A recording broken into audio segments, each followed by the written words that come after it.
अपनी गंभीर बीमारी से जूझ रही गर्लफ्रेंड का इलाज करवाने के लिए मैं दिन में फूड डिलीवरी करता था और रात को सड़क किनारे बारबेक्यू स्टॉल लगाता था, सिर्फ इसलिए ताकि जल्द से जल्द उसकी सर्जरी के पैसे जमा कर सकूं। लेकिन जिस दिन दर्जनों रोल्स रॉयस गाड़ियां मेरे घर के बाहर आकर रुकी, उस दिन मुझे पता चला कि वह असल में एक अमीर परिवार की नाजायज बेटी थी। वह अपने साथ हर वो चीज ले गई जो ले जा सकती थी, यहाँ तक कि मेरा फ्लैटमेट भी, लेकिन जिसे वह पीछे छोड़ गई वो सिर्फ मैं था। एक रिपोर्टर ने सिया जिनियन से पूछा, आपके सामने खड़े ये जेंटलमैन आपके क्या लगते हैं? उसने ठंडी आवाज में जवाब दिया, बस। कुछ समय तक मेरा ख्याल रखने वाला केयरटेकर था। बाद में वह पूरे गैंग सिटी की सबसे मशहूर रिच ब्यूटी बन गई और मैंने मुड़कर उसकी सबसे बड़ी दुश्मन से शादी कर ली। लेकिन शादी की रात सिया जिनियन ने लोगों को भेजकर मुझे किडनैप करवा लिया। उसने मेरा कॉलर पकड़कर ठंडी आवाज में पूछा, तुमने उस बदसूरत औरत से शादी क्यों की? मैंने शांत होकर जवाब दिया, क्योंकि उसने कभी मुझे केयरटेकर नहीं समझा। सिया जिनियन हंस पड़ी, एक आदमी होकर तुम्हारी सोच बस इतनी छोटी है? मैंने सिर हिलाया, हाँ, मेरी सोच बस इतनी ही है। जिस दिन सिया फैमिली के लोग सिया जिनियन को लेने आए, 12 रोल्स रॉयस गाड़ियां एक लाइन में मेरे घर आने वाली गली में खड़ी थी। रिपोर्टर्स कैमरा लेकर पूरी पुरानी बिल्डिंग को चारों तरफ से घेर चुके थे। मैं अपना बारबेक्यू कार्ट लेकर वापस आया, लेकिन भीड़ की वजह से अंदर भी नहीं जा पाया। तभी मेरे पड़ोसी चेन वेई ने मुझे देखा। वह खुशी से मेरे कंधे पर हाथ रखकर बोला, जिंग चेन भाई, तेरी तो किस्मत खुल गई। तेरी जिनियन असल में सिया फैमिली की प्रिंसेस निकली। सिया फैमिली के बूढ़े मालिक खुद उसे लेने आए हैं। अब तू भी उसके साथ जाकर आराम की जिंदगी जी सकता है। मैं अभी हैरान ही खड़ा था कि सिया जिनियन लोगों की भीड़ के बीच ऊपर से नीचे आ गई। मैंने उसे पहले कभी ऐसा नहीं देखा था। लेटेस्ट डिजाइनर ड्रेस, खूबसूरत पर्सनैलिटी और रॉयल ओरा, बिल्कुल किसी ड्रामा की रिच फीमेल लीड जैसी। लेकिन उसके पास खड़ा इंसान देखकर मैं रुक गया। वो था मेरा फ्लैटमेट जी बोदा। जब सिया जिनियन ने मेरी तरफ देखा तो उसकी आंखें पहले जैसी नहीं थी, उनमें अब दूरी थी और एक अमीर इंसान का घमंड। तभी एक तेज नजर वाले रिपोर्टर ने पूछा, मिस सिया, आपके सामने खड़े इस आदमी से आपका क्या रिश्ता है? सिया जिनियन ने मुझे एक नजर देखा, फिर बिल्कुल ठंडे स्वर में बोली, कुछ नहीं, ये बस इस दौरान मेरी देखभाल करने वाला केयरटेकर था। उसकी बात सुनते ही आसपास के पड़ोसी हैरान रह गए, क्योंकि उन्होंने कई बार मुझे सिया जिनियन के लिए सामान खरीदते, उसके साथ जाते, उसका ध्यान रखते देखा था। सभी जानते थे कि वह मेरी गर्लफ्रेंड थी। कुछ ही सेकंड में दया, मजाक और तानों से भरी नजरें मेरी तरफ आने लगी। मैं वहीं जम गया। फिर नीचे देखा, मेरे शरीर पर 10 रुपए वाली टी शर्ट थी, 20 रुपए वाले कैनवस शूज थे और चेहरे पर सालों की थकान। सच कहूं तो मैं सच में केयरटेकर जैसा ही दिख रहा था, लेकिन मैंने सिया जिनियन की 5 साल तक देखभाल की थी। अगर वह मुझे सिर्फ पड़ोसी भी कह देती तो शायद इतना दर्द नहीं होता। जब वह मुख्य कार के पास पहुंची तो उसने खुद जी बोडा के लिए दरवाजा खोला, लेकिन अचानक उसे कुछ याद आया। वह पीछे मुड़ी और मुझसे बोली, तुमने इतने साल मेरा ध्यान रखा, अगर तुम्हारी कोई इच्छा है तो बता दो, मैं पूरी करने की कोशिश करूंगी। चेन वेई तुरंत मुझे धक्का देकर बोला, जल्दी बोल, मौका है। उसे बोल अपने साथ ले चले। लेकिन मैं अपनी जगह से हिला तक नहीं। मैंने बस अपने हाथ में पकड़े मेडिसिन बैग को देखा, फिर कहा, जब तुम्हें कोई गंभीर बीमारी थी ही नहीं तो पिछले कुछ सालों में तुम्हारी दवाइयों पर जो पैसे खर्च किए वो वापस कर दो, और हाँ, रहने और खाने का खर्च भी, कुल मिलाकर 5,98,000। मैंने मोबाइल निकालकर हिसाब लगाया और उसे पूरा अमाउंट बता दिया। आसपास खड़े लोग हंस पड़े। सबको लगा मेरी सोच बहुत छोटी है। सिया जिनियन जैसी अमीर लड़की के सामने 5,98,000 क्या चीज थी? अगर मैं मांगता तो शायद 5,98,00,000 भी मिल जाते। सिया जिनियन ने भौहें सिकोड़ ली। उसकी आंखों में कुछ अजीब भाव आया, लेकिन अगले ही पल उसने असिस्टेंट को इशारा किया। मुझे एक चेक दे दिया गया। मैंने देखा, उसमें 6 लाख थे, 2,000 ज्यादा। सिया जिनियन मेरी तरफ देखकर बोली, मैं नहीं चाहती किसी को पता चले कि तुम्हारा मुझसे कोई रिश्ता था। मैं समझ गया, वह मुझसे शर्मिंदा थी। उसे डर था कि कहीं मैं मीडिया के सामने ये ना कह दूं कि मैं उसका बॉयफ्रेंड था। मैंने शांत होकर कहा, चिंता मत करो, मैं नहीं बताऊंगा। वैसे भी ऐसी एहसान भूलने वाली गर्लफ्रेंड होना कोई गर्व की बात नहीं थी। सिया जिनियन चली गई। तमाशा देखने वाले लोग भी चले गए। सिर्फ मेरा दोस्त चेन वेई वहीं खड़ा था। वो गुस्से में बोला, जिंग चेन, तू पागल है क्या? 6 लाख से क्या होगा? एक घर तक नहीं खरीद पाएगा। मैंने थके हुए चेहरे से उसकी तरफ देखा, लेकिन उसने मुझसे सिर्फ इतना ही लिया था। उसे प्यार करना मेरा फैसला था, उसका ख्याल रखना भी। गलत इंसान से प्यार किया तो उसकी सजा भी मैं ही मानूंगा। चेन वेई ने लंबी सांस ली, फिर मेरी तरफ देखकर बोला, तू सच में बहुत बेवकूफ है। घर वापस आया तो सिया जिनियन का सारा सामान जा चुका था, जी बोदा का भी। पूरा घर ऐसा लग रहा था जैसे कोई तूफान आकर गुजर गया हो। हर तरफ सामान बिखरा था। पूरी रात स्टॉल लगाने के बाद सुबह सुबह हॉस्पिटल जाकर सिया जिनियन की मेडिसिन भी लेकर आया था। अब मैं इतना थक चुका था कि सोफा पर गिर गया। हिलने की भी ताकत नहीं थी। मियाओ मेरे सामने फैट गुआ बैठी थी, सिर टेढ़ा करके मुझे देख रही थी। वह वही स्ट्रे कैट थी जिसे मैंने सड़क से उठाकर घर लाया था। मैं उठा, उसे खाना दिया और फिर धीरे धीरे घर साफ करने लगा। रात को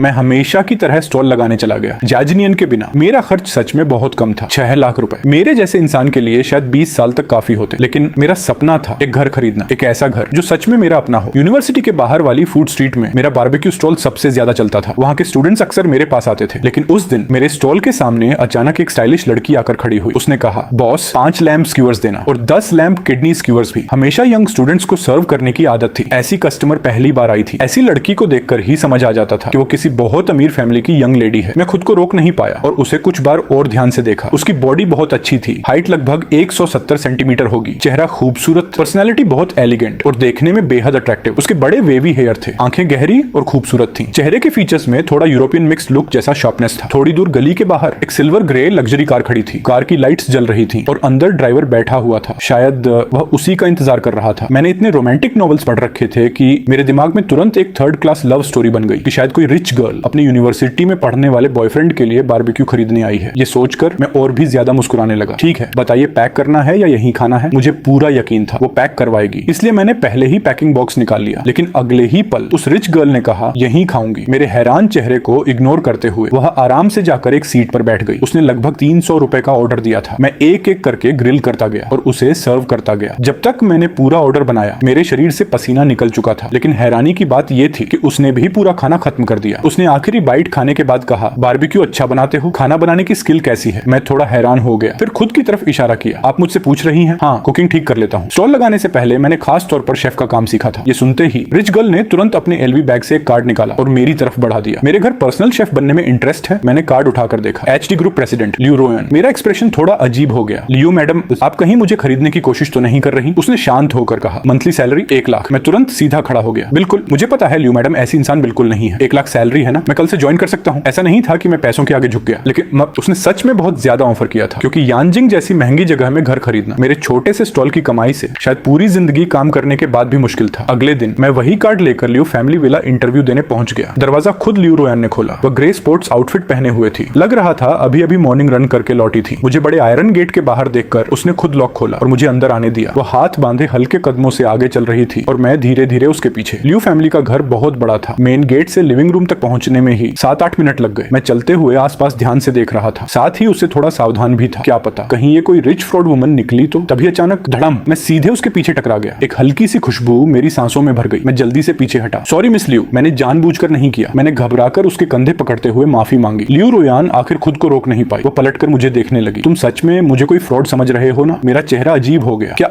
नहीं हो? लियो रोयन मेरी बात सुनकर हंस भी पड़ी और गुस्सा भी हुई। उसने हाथ उठाया जैसे मुझे मारने वाली हो, लेकिन फिर खुद को रोक लिया। मुझे बार बार मिस लियो मत बोलो, ध्यान से देखो मैं कौन हूँ। मैं थोड़ा पास जाकर ध्यान से देखने लगा, फिर सिर हिला दिया। नहीं पहचानता, सच में नहीं पहचानता। मैं तो बस बारबेक्यू बेचने वाला इंसान हूँ। आप जैसी रिच यंग लेडी को कैसे जान सकता हूँ? कहीं आपने मुझे किसी और से कंफ्यूज तो नहीं कर लिया? मैं भी सोच रहा था इतनी अच्छी 1 लाख महीने वाली जॉब मुझे कैसे मिल सकती है। लगता है रिच गर्ल ने गलती से मुझे कोई और समझ लिया। लियो रोयान ने दांत भींच ली, फिर खतरनाक मुस्कान के साथ बोली, टोंग जिंगचन, अगर तुमने फिर कहा कि मुझे नहीं पहचानते। जब रिच गर्ल गुस्से में आई तो उसके चारों तरफ जैसे ठंडी हवा चलने लगी। मैंने डर कर गर्दन थोड़ी पीछे कर ली, लेकिन मेरी नजर लगातार उसके खूबसूरत चेहरे पर टिकी रही। तभी मेरे दिमाग में अचानक एक चेहरा चमका, एक ऐसा चेहरा जो आग से जलने के बाद निशानों से भरा हुआ था। अगर उस चेहरे से सारे निशान हटा दिए जाएं, तो मैं अचानक चौंक गया। लगभग तुरंत मुझे उसकी पहचान याद आ गई और अगले ही सेकंड मैं पलटकर भागने लगा, लेकिन मेरी कलाई पकड़ ली गई। उसने मुझे जोर से पीछे खींचा। मेरी पीठ दीवार से लग गई। लियो रोयान का चेहरा मेरे सामने था। उसने मुझे अपने और दीवार के बीच रोक लिया, फिर ऊपर देखकर बोली, टोंग जिंगचे, हिम्मत है तो फिर भाग कर दिखाओ। मैं भाग नहीं पाया क्योंकि हम दोनों बहुत करीब थे। उसकी सांसें तक मेरे चेहरे को छू रही थी। मैं बिल्कुल हिलने की हिम्मत नहीं कर रहा था। डर था कहीं उसे न लगे कि मैं उसका फायदा उठा रहा हूँ। असल में शाजिनियन से पहले मेरी एक और गर्लफ्रेंड थी। 17 साल की उम्र की गर्मियों में हमारी क्लास में एक ट्रांसफर स्टूडेंट आई थी। उसका नाम था जियांग वान। उसके चेहरे पर आग से जलने के बड़े बड़े निशान थे। क्लास के स्टूडेंट्स उससे डरते थे। सब उससे दूरी बनाकर रखते थे। यहाँ तक कि कैंटीन में भी कोई उसके साथ बैठकर खाना नहीं खाना चाहता था। पीछे से सब उसे ओगली गर्ल कहते थे। उसके डेस्क पार्टनर ने भी सीट चेंज करने की मांग कर दी। उसने कहा उसका चेहरा देखकर उसे डरावने सपने आते हैं। टीचर मजबूर हो गए। उन्होंने पूरी क्लास से पूछा, क्या कोई जांगवन का डेस्क पार्टनर बनना चाहेगा? उसकी सफेद उंगलियां डेस्क के किनारे को कसकर पकड़ रही थी। उसकी घबराहट साफ दिख रही थी। जब पूरी क्लास चुप थी और कोई उसके साथ बैठना नहीं चाहता था, तभी मैंने धीरे से हाथ उठा दिया। उसी पल पूरी क्लास हंस पड़ी। टीचर, टोंग जिंगचे को उसके साथ बैठा दो। कचरा उठाने वाला लड़का और ओगली गर्ल, दोनों की जोड़ी सही रहेगी। उस समय मुझे पालने वाली मेरी दादी जिंदा थी। दादी कचरा इकट्ठा करके मुझे पालती थी और मैं भी उनका बोझ कम करने के लिए स्कूल के बाद बॉटल्स इकट्ठी करता था। क्लासमेट्स मुझसे नफरत करते थे, कहते थे मेरे शरीर से बदबू आती है। हाई स्कूल के पहले साल से ही मैं हमेशा अकेला बैठता था। टीचर मेरी हालत जानते थे। उन्होंने स्टूडेंट्स को मुझे चिढ़ाने से रोका भी, लेकिन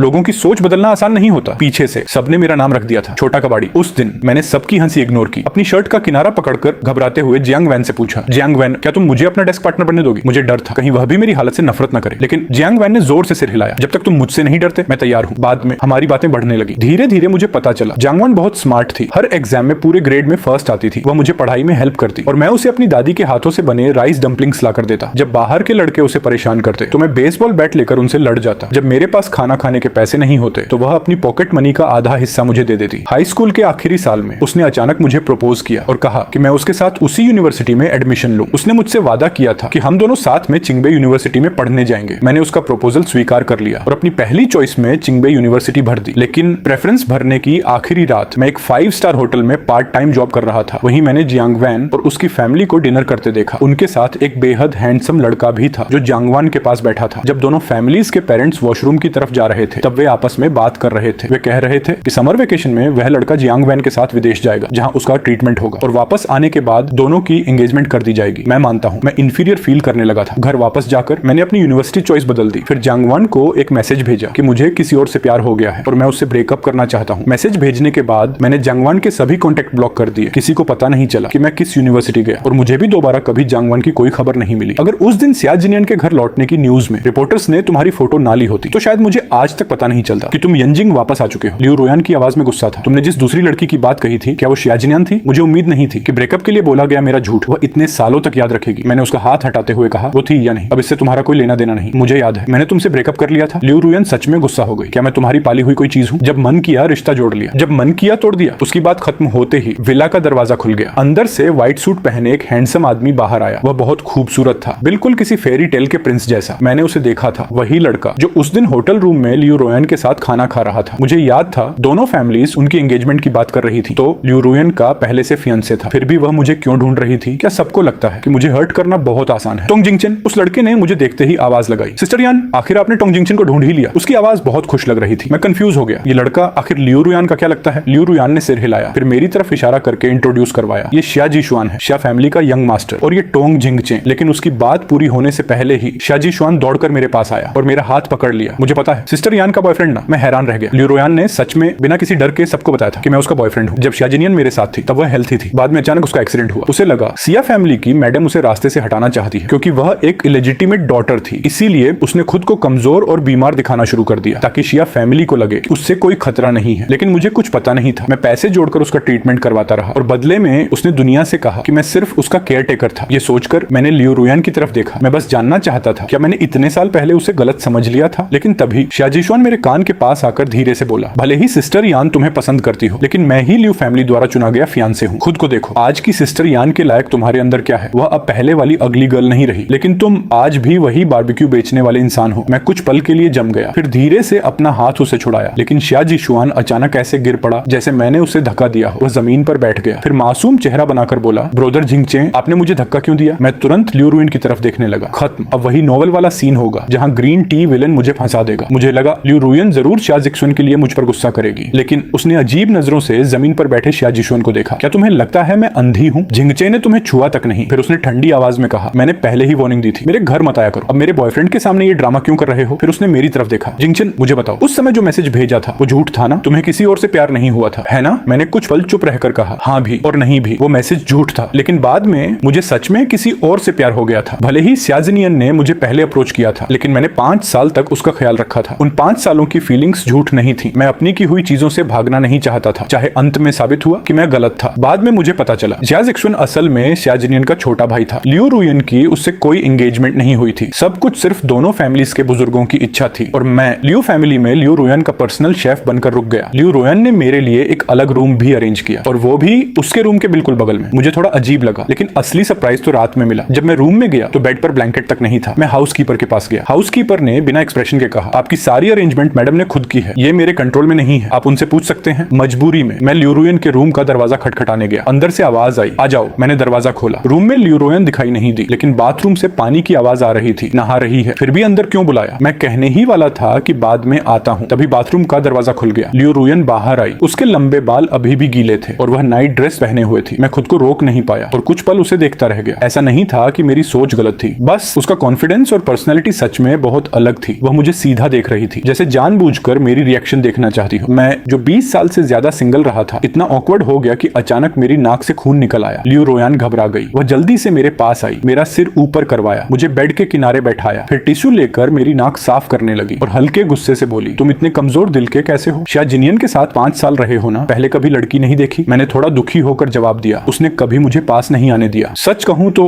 थोड़ा मजाक जैसा लगता है। शिया जिनियन ने खुद मुझे चेस किया था, लेकिन हमेशा मुझसे ऐसे दूरी बनाकर रखती थी जैसे मैं कोई चोर हूँ। खासकर जब उसने खुद को बीमार दिखाना शुरू किया, तब चाहे मैं उसके लिए कितना भी करूं, वो हमेशा मुझसे ठंडे तरीके से बात करती थी। लेकिन मेरे फ्लैटमेट जी बोदा के साथ वो हमेशा बहुत अच्छे से पेश आती थी। जी बोदा दिखने में हैंडसम था और एक 4S कार स्टोर में सेल्स का काम करता था। एक समय ऐसा भी था जब शिया जिनियन अक्सर आधी रात को वो मुझे मैसेज मैसेज करके कहती थी कि उसके लिए मिल्क टी ऑर्डर कर दूं। एक छोटा सा कप ही 30 रुपए का आता था। लेकिन बाद में मैंने जी बोडा के सोशल मीडिया पर वही मिल्क टी देखी। तब जाकर मुझे पता चला कि शिया जिन्यान वो मिल्क टी अपने लिए नहीं बल्कि उसके लिए मंगवाती थी। मैं बहुत गुस्सा हुआ। रात को स्टॉल बंद करके जब घर लौटा तो मैंने देखा शिया जिनियन जी बोदा के पास बैठी हुई थी। दोनों गेम खेल रहे थे। मैंने जी बोदा को उससे दूर किया और शिया जिनियन से सवाल किया, क्यों जब मैं तुम्हें थोड़ा भी टच करता हूँ तो तुम दूर हट जाती हो, लेकिन ये तुम्हारे इतने करीब रह सकता है? आखिर हम दोनों में तुम्हारा बॉयफ्रेंड कौन है? शिया जिनियन ने नाक बंद करते हुए कहा, तुम रोज वापस आते हो तो पूरे शरीर से तेल और धुएं की स्मेल आती है। तुम्हारे पास आना सच में बहुत मुश्किल लगता है। जी बोदा भी बोला, ब्रदर जिंगचे, गलत मत समझिए, मेरे और जिनियन के बीच वैसा कुछ नहीं है जैसा आप सोच रहे हैं। मैं तो उसे अपनी फीमेल फ्रेंड की तरह देखता हूँ। उस रात मैंने बहुत देर तक नहाया, यहाँ तक सोच लिया कि शायद अब स्टॉल लगाना छोड़ दूं। लेकिन तभी शिया जिनियन का मैसेज आया, इस महीने की मेडिसिन के लिए 7,000 चाहिए, जल्दी ट्रांसफर कर दो। उस पल मेरा दिल सच में ठंडा पड़ गया। मैंने पैसे ट्रांसफर नहीं किए। फिर उसका दूसरा मैसेज आया, मुझे पता था तुम मुझे बोझ समझने लगे हो, अब मेरा इलाज नहीं करवाना चाहते ना? ठीक है, तो मैं मर जाती हूँ। मैं घबरा कर जल्दी जल्दी स्टॉल बंद करके घर भागा। लेकिन जब पहुंचा तो देखा शिया फैमिली के लोग उसे लेने आ चुके थे। कारण बहुत सिंपल था, शिया फैमिली के हेयर शिया मिंजे को बोन कैंसर हो गया था और वह कम उम्र में ही गुजर गया। जिया जिक्सुन ऐसा इंसान था जो जिम्मेदारी नहीं उठा सकता था। वह समझदार नहीं था और बिजनेस मैनेजमेंट की उसे बिल्कुल समझ नहीं थी। इसलिए शिया जिनियान शिया फैमिली की आखिरी उम्मीद बन गई थी।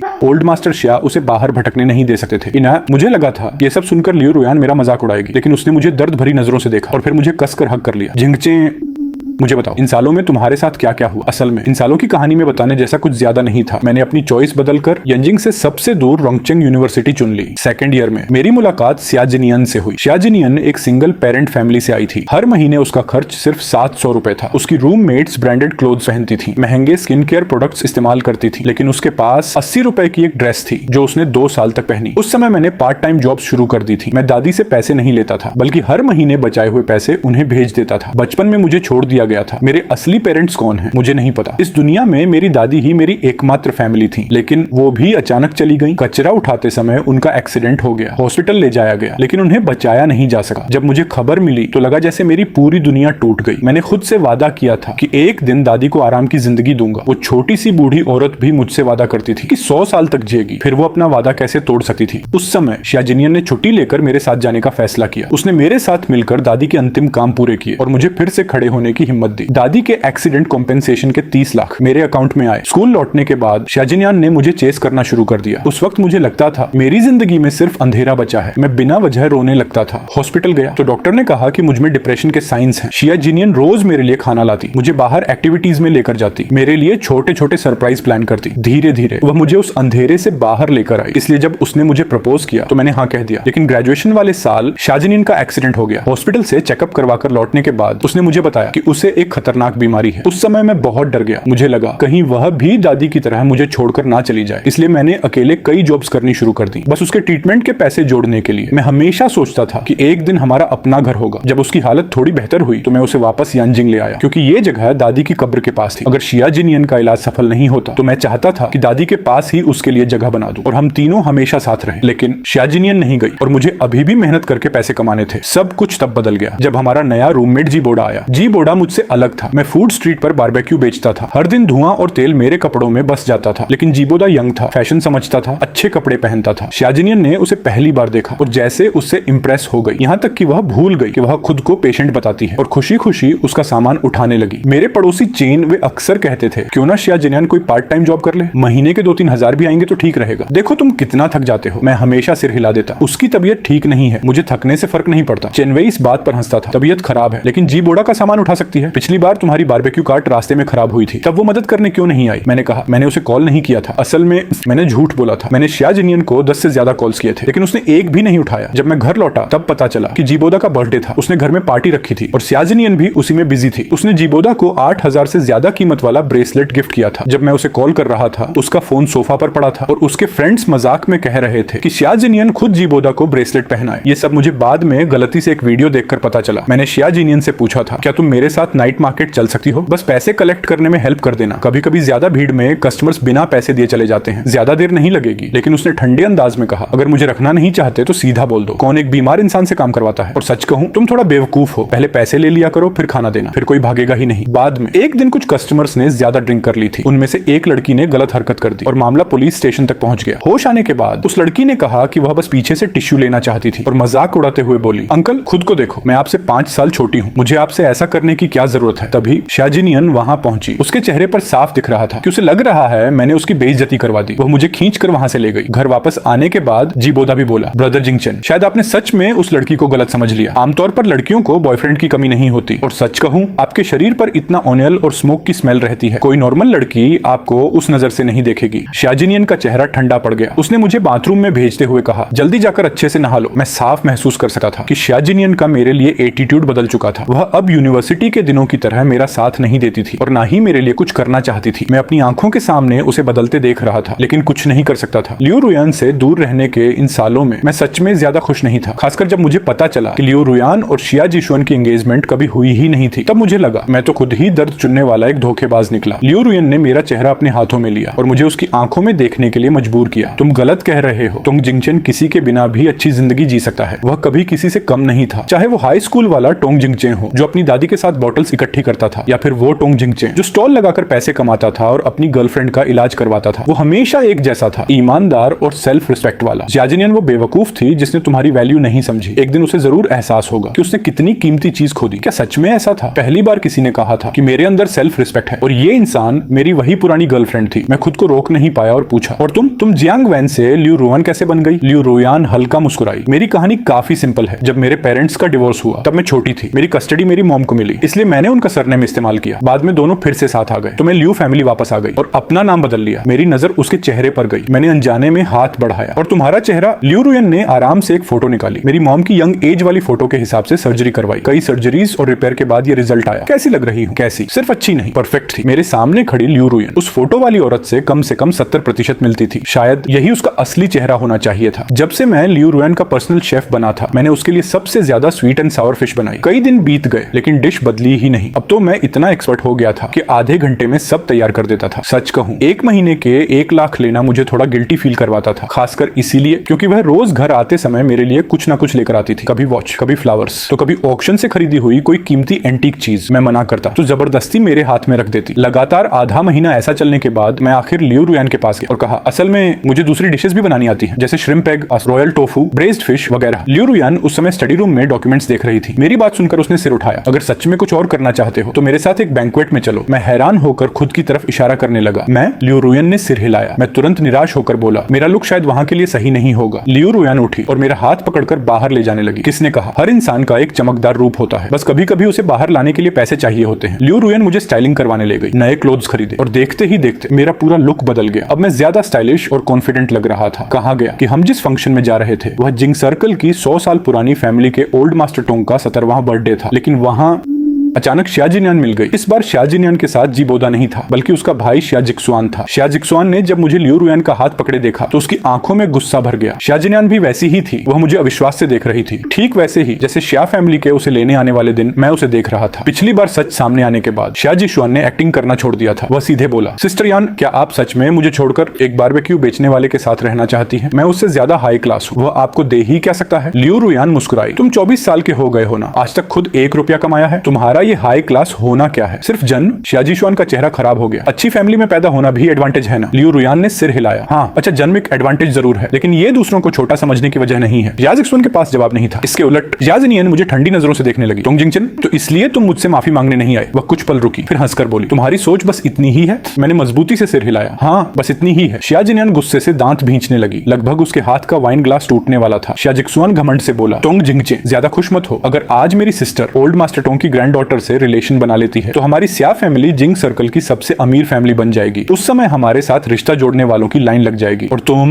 मेरी सिस्टर के जूते उठाने के भी लायक नहीं रहोगे। उसकी ये बात मेरे और लियो रुयान दोनों के लिए थी, लेकिन लियो रुयान अचानक हंस पड़ी। मिंगजे के जाने के बाद अगर शिया फैमिली तुम दोनों बेवकूफों के हाथ में गई तो उसे बर्बाद होने से कोई नहीं रोक सकता। शाजिशुआन गुस्से से बोला, तुम्हारा मतलब क्या है? लियो रुयान ने कंधे उचका दिए। जो कहा वही मतलब है। इसके बाद उसने उन्हें इग्नोर किया और मुझे लेकर बैंक्वेट हॉल में चली गई। वहां लियो रुयान को जानने वाली कई रिच गर्ल्स उससे मिलने आई। सबने हमें घेर लिया और जानबूझकर पूछा, मिस लियू, आपके साथ ये जेंटलमैन कौन है? मुझे लगा लियू रुयन भी शिया जिनियन की तरह मुझे छुपाएगी, लेकिन उसने मेरी तरफ देखा और सबके सामने आराम से मेरा हाथ पकड़ लिया। ये मेरा फर्स्ट लव है और वो इंसान जिसे मैं अब भी दोबारा पाने की कोशिश कर रही हूँ। सब हैरान रह गए। क्या मिस लियू, ऐसा भी कोई है जिसे आप चेस कर रही हैं? मैंने धीरे से उससे पूछा, तुमने मुझे कब चेस किया? लियू रुयन ने मजबूर नजरों से मेरी तरफ देखा। मुझे अचानक समझ आया तो वह रोज मुझे गिफ्ट्स देना, कीमती चीजें लाकर देना, ये सब मुझे दोबारा पाने की कोशिश थी। तभी बर्थडे बैंक्वेट का main character old master Tong की एंट्री हुई। लियू रुयन मुझे साथ लेकर ओल्ड मास्टर टोंग के सामने गिफ्ट देने गई। गिफ्ट लियू रुयन ने खुद चुना था। ओल्ड मास्टर टोंग मुझे देखते ही कुछ देर तक रुके रहे। उन्होंने पूछा, तुम्हारा नाम क्या है? मैंने जवाब दिया, मेरा नाम टोंग जिंगचेन है, मेरे माता पिता नहीं है, मैं एक ऑर्फन हूँ। ओल्ड मास्टर टोंग का शरीर अचानक कांप गया। उसी समय शिया जिशुआन आगे आया और जोर से बोला, ग्रैंडपा टोंग, आपको पता नहीं है ना, ये एक ऑर्फन है, पहले नाइट मार्केट में बारबेक्यू बेचता था, बस सिस्टर यान का सहारा मिल गया,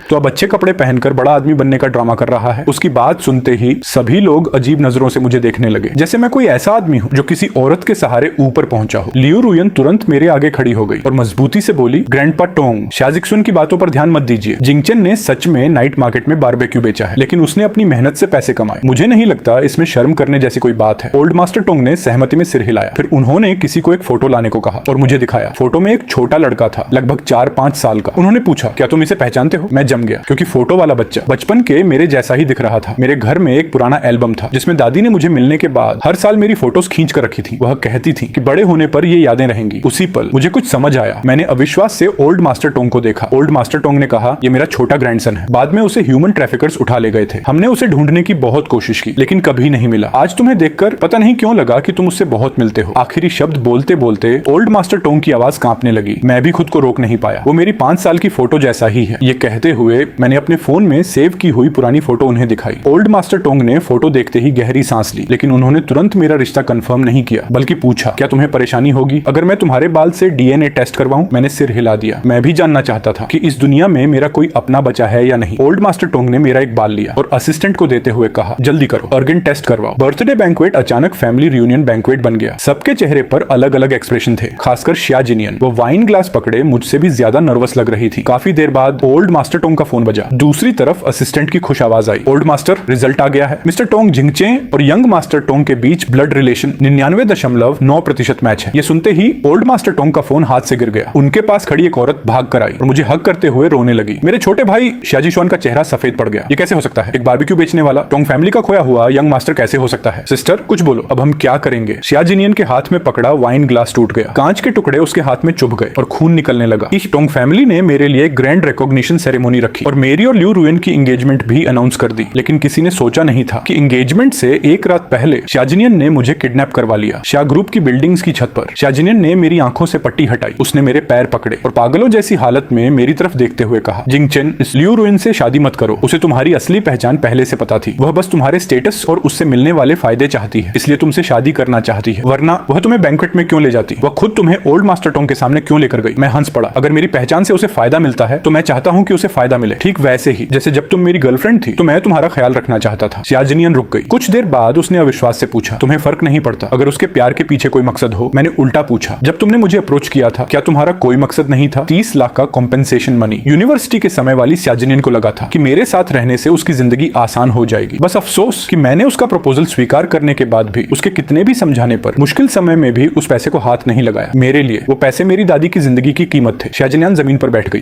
तभी लियू रुयन पुलिस के साथ समय पर पहुंच गई। बाद में पता चला शिया मिंगजे की मौत के बाद उसकी मदर को पता था कि ओल्ड मास्टर शिया जिनियन को वापस लाएंगे। वह नहीं चाहती थी कि पूरी जिंदगी की बनाई हुई फैमिली प्रॉपर्टी एक इलेजिटिमेट डॉटर के हाथ चली जाए, इसलिए उसने चुपचाप शिया ग्रुप को अंदर से खाली कर दिया। जहां तक शिया जिक्सुन की बात थी, वह बहुत मूर्ख था। उसके साथ प्लान करना पॉसिबल नहीं था। जाने से पहले उसकी मदर उसे साथ ले जाना चाहती थी, लेकिन उसे लगा शिया फैमिली के पास अभी भी बहुत दौलत है, इसलिए वह अपनी मदर के साथ विदेश जाकर मुश्किल जिंदगी नहीं जीना चाहता था। शिया ग्रुप सिर्फ एक खाली शेल बन चुका था। जब शिया जिनियन वापस आई, ओल्ड मास्टर शिया चाहता था कि वह शिया ग्रुप को दोबारा खड़ा करे, लेकिन ग्रेजुएशन के बाद उसने कभी काम नहीं किया था, इसलिए उसने टोंग फैमिली से मैरिज अलायंस करने का प्लान बनाया। लेकिन मेरी असली पहचान सामने आते ही उसकी आखिरी उम्मीद भी खत्म हो गई। हार ना मान पाने की वजह से उसने मुझे किडनैप किया। वह मेरे सामने लियू रुयन का असली मकसद दिखाना चाहती थी ताकि मैं फिर उसके पास लौट जाऊं, लेकिन पछतावे का बोझ अब उसे अंदर से तोड़ रहा था। उसकी आंखों से आंसू गिरने लगे। शायद आखिरकार उसे समझ आया कि उसने क्या खो दिया था। जब पुलिस उसे लेकर जा रही थी तब भी वह बस यही बोल रही थी, जिंगचेन, मुझे माफ कर दो। सॉरी जिंगचेन। असल में उसने वो रोशनी खो दी थी जो उसकी जवानी के दिनों से उसकी जिंदगी को चमका रही थी। लियू रुयन मेरे पास बैठ गई। उसने मेरे बंधे हुए हाथ खोले और दर्द से मेरा चेहरा छूते हुए बोली, जिंगचे,